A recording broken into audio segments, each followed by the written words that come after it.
ദൈവം നല്ലവൻ, എനിക്കെന്നും നല്ലവൻ.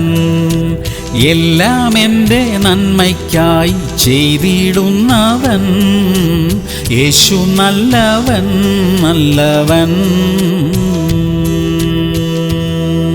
സങ്കീർത്തനങ്ങൾ 103:13. അപ്പന് മക്കളോട് കരുണ തോന്നുന്നത് പോലെ യഹോവയ്ക്ക് തന്റെ ഭക്തന്മാരോട് കരുണ തോന്നുന്നു. പ്രിയമുള്ളവരെ, നാം ദൈവത്തിന്റെ മക്കളത്രേ. മക്കളെങ്കിലോ ദൈവാനുഗ്രഹങ്ങളുടെ അവകാശികളുമാണെന്ന് തിരുവചനം നമ്മെ ഓർമ്മിപ്പിക്കുന്നു. ആ അനുഗ്രഹങ്ങളുടെ പരിധി എന്തെന്ന് ലോകം ഇതുവരെയും കണ്ടിട്ടില്ല. അത്രമാത്രം വലിയ നന്മകളുടെ കലവറയാണ് ദൈവം നമുക്കായി തുറന്നിരിക്കുന്നത്. ആ അനുഗ്രഹം നമ്മുടെ മേലെ എപ്പോഴും നിലനിൽക്കട്ടെ. അതിൽ ചില നന്മകൾ ഇന്ന് നമുക്ക് ലഭിക്കാൻ ഇടയാകട്ടെ. പ്രാർത്ഥിക്കാം. സ്വർഗീയ പിതാവേ, അവിടുന്ന് ഞങ്ങൾക്ക് വേണ്ടി ഒരുക്കിയിരിക്കുന്ന നന്മകളുടെ പരിധി ഞങ്ങൾക്ക് അറിയില്ല കർത്താവേ. ഞങ്ങൾക്കായി തുറന്നിരിക്കുന്ന നന്മകളുടെ വലിയ വാതിലുകൾക്കായി സ്തോത്രം. ആ അനുഗ്രഹങ്ങളെല്ലാം ഞങ്ങളും ഞങ്ങളുടെ തലമുറകളും അനുഭവിക്കുവാൻ ഇടയാക്കണമേ കർത്താവേ. യേശു ക്രിസ്തുവിന്റെ നാമത്തിൽ തന്നെ.